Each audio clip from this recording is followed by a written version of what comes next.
पंचशील संपूर्णगमन। सभी पालखान को नमन करेंगे। सभी अपना स्थान लेकर बैठ जाए।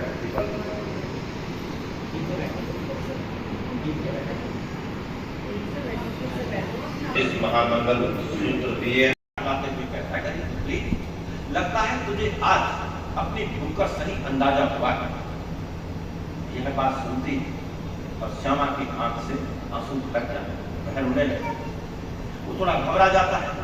वो कहता है रोना रोका ही, मैं तो मजाक कर रहा था, रोती क्यों है, बात क्या है? कहते कि भैया पहले दिन जब मैं 3 लोगों का खाना लेकर गई, उस दिन मेरे माता पिता जीवित। कल जब मैं 2 लोगों का खाना लेने आई तो मेरे पिता नहीं रहे थे, मैं केवल अपनी माँ का खाना लेने आई और अपना लेने आई। लेकिन आज जो मैं अकेली आई, आज बिंदु माँ भी वह भी छोड़कर चली गई। उसने उससे पूछा कि तू कहां से आई है, किस नगर से आई है, क्या तेरा कोई और ठिकाना है या नहीं है? श्यामा ने कहा कि नहीं भैया, मैं भद्रावती नगर से आई, दूर नगर है, वहां प्लेग की बीमारी फैल गई थी, जिसके कारण नगर के लोग मारे जाना, मेरे माता पिता भी मारे गए और मेरे यहाँ पर रहने का मेरा कोई और ठिकाना है। उस भोजन की व्यवस्था करने वालों को श्यामा पर दया करुणा जाकर और उसे वहीं अपने पास रख देते हैं कि यहीं रहे हमारे पास और खाना बनाने में हमारा सहयोग कर, तो बस यही रहे, मुझे कहीं जाने की आवश्यकता नहीं। श्यामा जो थी बड़ी योग्य लड़की, रूपवान, श्रेष्ठ, गुणों में संपन्न थी। इसलिए वहां जब भोजन बांटा जाता था तो वहां कई बार व्यवस्था खराब, भीड़ लग जाती थी, आवाजाही होती थी, शोर शराबा होने लगता था, हाय बंगा होता था। पहले मुझे तो पैर में पट्टा में आजकल होता है, टूट कर पड़ते हैं। ऐसे ही उस समय पर भी होता था। श्यामा ने देखा कि व्यवस्था बहुत खराब थी। श्यामा ने अपने थोड़ी बुद्धि का इस्तेमाल किया तो उसने क्या किया, बस जो व्यवस्था पकते उनका सहयोग लेकर उसने भोजन की ऐसी व्यवस्था बनवाई कि सही से टेबल पर खाना लगवा दिया और एक तरफ से खाना लेने के लिए एंट्री थी और दूसरी तरफ से जाकर, एक तरफ से जा रहे थे लोग खाना ले रहे थे और दूसरी तरफ से बाहर जा रहे खाना खा रहे, जिसके कारण वहां की जो भीड़ थी, वो जो प्रजनता, जो शोर शराबा था, वो समाप्त। व्यवस्थापक जो थे वो बड़े प्रभावित हुए श्यामा से और उसने एक ऐसा घेरा बनाया था, तो घेरे को पाली भाषा में बोलते हैं वती, इसलिए श्यामा का नाम सामावती जो है पड़े, सामावती के नाम से कहने। एक दिन उस व्यवस्था को वहां घूमने के लिए आया और जब उसने देखा कि व्यवस्था तो बहुत अच्छी है, लोग बड़े प्रेम से आराम से अपनी बारी का इंतजार कर रहे हैं, खाना ले रहे हैं आराम। जब घर ले जाता है तो कौशाम्बी का एक राजा था, वो जो राजा था उद्यन, उसके 2 रानी थी पहले से ही, एक वसूलवता और एक मांगल्य। वसूलवता जो थी वो उज्जैन की थी और मांगल्य जो थी वो गुरु प्रदेश, गुरु प्रदेश जहां आप बैठे हैं ये गुरु प्रदेश में इलाका आ जाता है, जिसमें से यूपी का बहुत कुछ इलाका, हरियाणा लगभग पूरा, दिल्ली पूरा, एनसीआर का जो इलाका जिसे कहा जाता है वो लगभग गुरु प्रदेश, बहुत बड़ा प्रदेश, बहुत ताकतवर पावर। गुरु प्रदेश में बुद्ध अक्सर आया करते थे और आपको पता होगा कि बुद्ध ने सती पठान का शुरू इसी गुरु प्रदेश में किया, जो हरियाणा के सोनीपत डिस्ट्रिक्ट के अंदर खम्मासपुर गांव है। उस गांव के अंदर, उस गांव का नाम भी अंकित है, उस गांव में बुद्ध ने सती पठान का शुरू किया था, जिसके कारण आज वहां पर विपश्यना का एक केंद्र है जहां सैकड़ों लोग हर दिन ध्यान लगाते हैं। जब उद्यन नगर में घूमने आया और उसने सामावती भोजन की व्यवस्था में लगे, रूपवान थी, दिमाग से बुद्धि से तेज थी, तो सामावती को देखकर उद्यन जो है पर मोहित हो जाता है। और जब मोहित हो जाता है तो उद्यन उस घोषित श्रेष्ठी से कहता है कि कल सामावती को घर भेज देना, महल में भेज देना, ये महल में रहेगा। घोषित श्रेष्ठी को बहुत बुरा लगता है और वो भिड़ जाता है उद्यन के साथ, कहता है मैं बिल्कुल नहीं भेजूंगा, चाहे आप कुछ भी कर लो। राजा कहता है मैं तुझे नगर से बाहर कर दूंगा, तेरा देश निकाला घोषित कर दूंगा, तेरी सारी संपत्ति छीन लूंगा, लेकिन घोषित श्रेष्ठी नहीं मानती, तुम्हें बहस होने लगती। तो सामावती ही कहती है, उसे रोकते हुए कहते हैं कि पिताजी आप थोड़ा शांत रहें, मैं भी तो देखूं कि आखिरकार ये राजा करता क्या है, मुझे क्यों बुलाना चाहता है। आप चिंता ना करें, आप उस पर भरोसा करें, मैं देखती हूं जाकर। सामावती महल जाती है और महल जाती है, उसका जो वार्तालाप होता है उद्यन राजा के साथ, उद्यन राजा उसकी बुद्धि से बहुत ज्यादा प्रभावित होता है और उसे विवाह का प्रस्ताव देता है। इस प्रकार से उद्यन और सामावती का विवाह हो जाता है और सामावती को अपनी मुख्य रानी से पटरानी कहा जाता है, उसके रूप में स्थापित होता है। लेकिन ये जो मागंध्य नाम की जो रानी थी, ये कुछ अलग ही विचार है और इसलिए थी क्योंकि कुरु प्रदेश से थी और कुरु प्रदेश में बुद्ध ज्यादातर आते थे और जब बुद्ध एक बार आए थे तो ये मागंध्य जब इसका विवाह नहीं हुआ था तो ये बुद्ध पर मोहित हो गए और इसने अपने माता पिता को कहा कि या तो मेरी इस श्रवण से विवाह करवा दो, नहीं तो मैं जान दे। उसके माता पिता बुद्ध के पास जाते हैं, बुद्ध से जाकर अपनी बेटी की शादी का प्रस्ताव करते हैं और कहते हैं कि बनते मेरी बेटी आपको पसंद करती है और आपसे विवाह करना चाहती है। बुद्ध कहते हैं कि क्या आप जानते नहीं मैं सन्यासी हूं, मैंने घर बार त्यागा हुआ, मेरी अब काम की कोई इच्छा नहीं, मेरे अंदर राग नहीं, द्वेष नहीं, मोह नहीं, भय नहीं, अहंकार, मैं सब कुछ समाप्त कर चुका हूं, मैं शादी के बंधन व्यवस्थाओं से पार जा चुका हूं, तो मैं वैवाहिक संबंध नहीं बन सकता। मागंध्य के माता पिता ने कहा कि कैसे करें, मेरी बेटी को थोड़ा देखें, आप देखें कितनी सुंदर है, कितनी सुडोल है, कितनी रूपवान है, अगर आप थोड़ा सा इस पर ध्यान देंगे तो निश्चित रूप से आपका मन इस पर मोहित हो जाएगा। तो बुद्ध कहते हैं कि आपकी बेटी मेरे लिए पूरा करकट से और कुछ नहीं, पूरा करकट है। और बुद्ध पुरुष कभी पूरे करकट की तरफ ध्यान नहीं दिया। मागंध्य के माता पिता तो बुद्ध की बात से प्रभावित होते हैं, बुद्ध के प्रवचनों के सुनते हैं, श्रोतापन में स्थापित हो जाते हैं और बुद्ध के उपासक बन जाते हैं। लेकिन मागंध्य जो थी वो बुद्ध से मन ही मन नफरत करते हैं, घृणा करते हैं और उसका विवाह जब मागंध्य उस उद्यन राजा से हो जाता है तो जो सामावती थी वो उससे भी नफरत करती थी। क्यों करती थी? क्योंकि उसका जो दत्तक पिता घोषित श्रेष्ठी था वो बुद्ध का उपासक था, उसे पता था इसका पिता बुद्ध का उपासक है, इसलिए वो सामावती से नफरत करती थी। और भी नफरत करती थी क्योंकि उद्यन राजा ने उसे पटरानी बना दिया था, इसलिए उसने मन में षड्यंत्र बनाने शुरू कर दिए थे कि इसका इलाज को करना पड़ेगा। सामावती जो बड़ी व्यवहारिक थी, सुशील थी, सभ्य थी, उसका जो व्यवहार था, उसका जो बात करने का तरीका था, वो सबके साथ एक जैसा था। उसकी जो सहेलियां थी महल घर परिवार में, उन सबसे अच्छे संबंध थे और घर के अंदर महल के अंदर जो दासियां हुआ करती थी, जो सेविकाएं हुआ करती थी, उनके साथ भी उसका अच्छा संबंध था। उन सेविकाओं में, उन दासियों में एक सेविका थी जो वृद्ध थी, जिसका नाम था खजुत्रा। उसका नाम वैसे उत्तरा था लेकिन वो कुबड़ी थी, उसकी कमर जो है वो झुकी हुई थी, इसलिए उसे खजुत्रा कहते थे।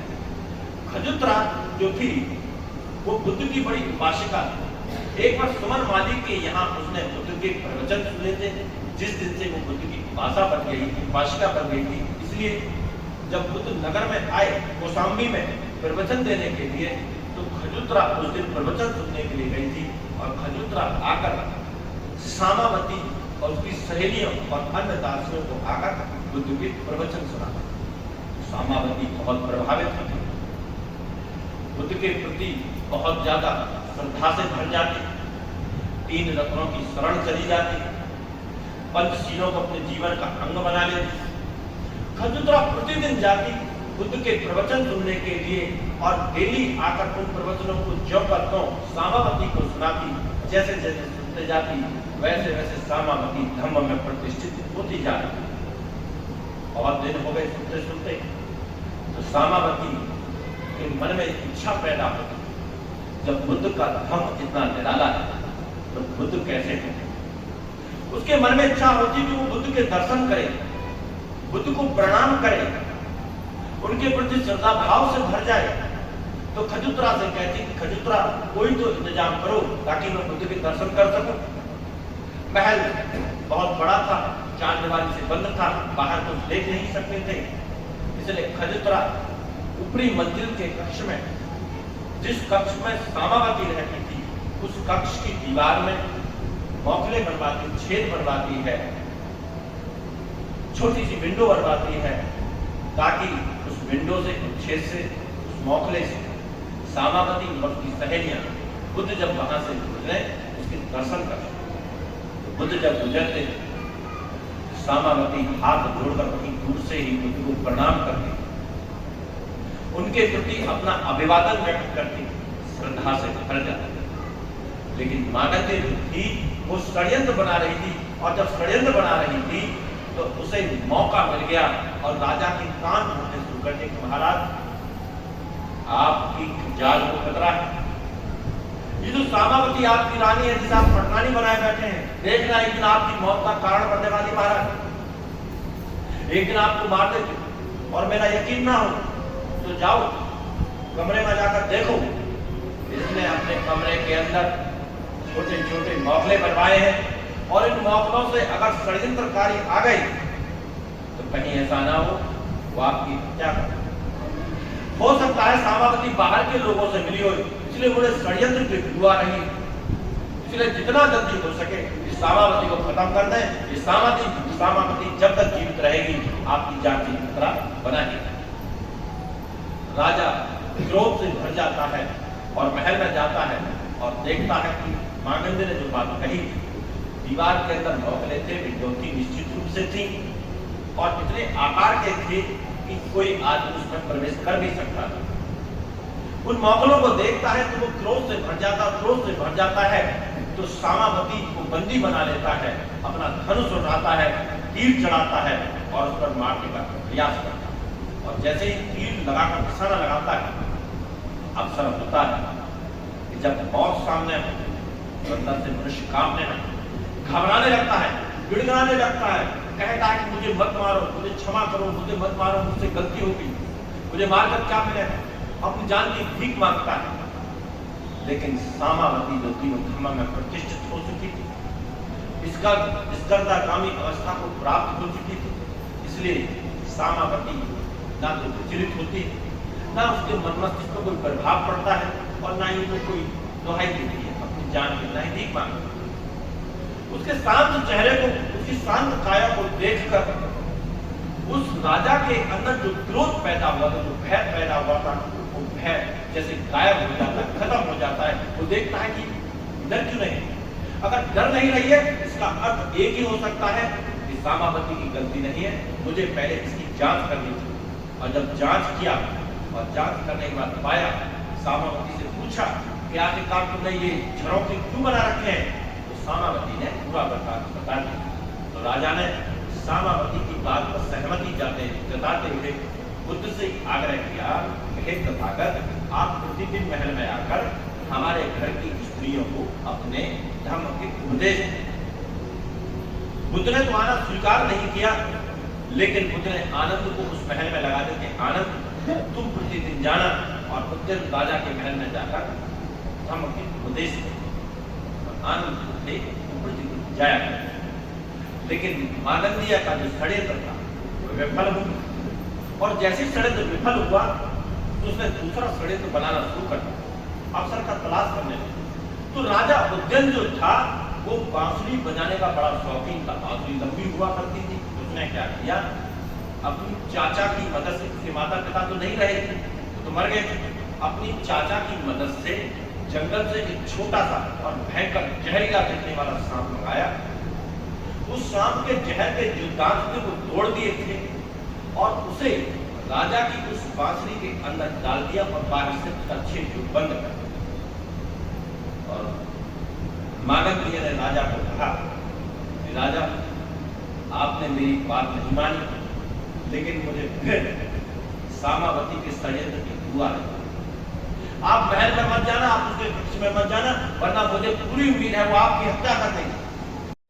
क्यों कर देगी हत्या? मैं तो जाता हूं प्रतिदिन। वो नहीं मानता। तो मागंधीय कहती है कि ठीक है, अगर आपको जाना ही है तो मैं भी आपके साथ चलूंगी, क्योंकि अगर आपके साथ कुछ घटित हुआ तो मैं आपके प्राण की रक्षा करूंगा। मागंधीय उज्जैन के साथ सामावती के पक्ष में आते हैं और जहां बांसुरी रखी हुई थी चुपके से उस बांसुरी का छेद खोल देती है, उसका अवरोधक हटा देती और वो सांप बाहर निकलता है और बिस्तर पर आकर बैठ और मांगंधीय उसको इशारा करते, देखो देखो, मैंने कहा था ना कितना जहरीला सांप है। अगर आज मैं आपके साथ नहीं होती तो आप निश्चित रूप से मारे जाते।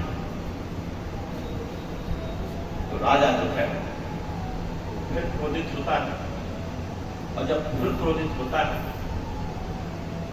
तो उन्हें सजा देना चाहता है, उन्हें दंडित करना चाहता है। लेकिन सामावती राजा को समझाती है और कहते हैं कि महाराज, दंड तो फिर भी दे सकते हैं आप कम से कम जो बात हुई है उसकी जांच तो कर लें, या वाकई में ये मेरा ही कृत्य है या किसी और का कृत्य है।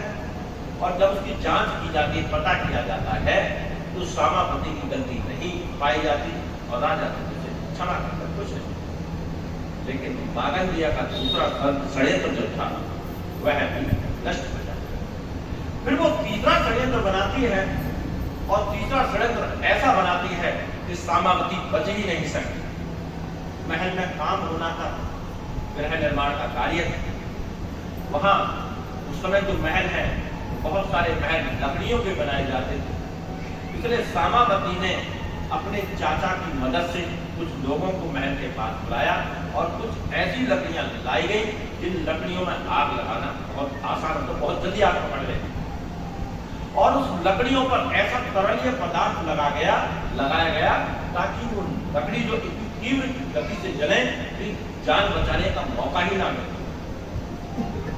तो एक दिन शाम के समय रात होने को थी, महल के अंदर अपने कक्ष में सामावती, उसकी सेविकाएं और खजुत्रा ये सब बैठे हुए थे और बैठकर पहले खजुत्रा ने बुद्ध के उपदेश दिए, धर्म के उपदेश दिए और उसके बाद वो ध्यान साधना में बैठे और ध्यान साधना में बैठ गई। मागंधीय ने जब देखा कि कमरा शांत है, कुछ चर्चा बंद हो गई है, तो अपनी चाचा की मदद से उसके कक्ष में आ गए और आग इतनी तीव्र गति से फैली कि बहुत देर तक तो क्योंकि ध्यान में समाधि में उतरी हुई थी, उन्हें पता ही नहीं चला।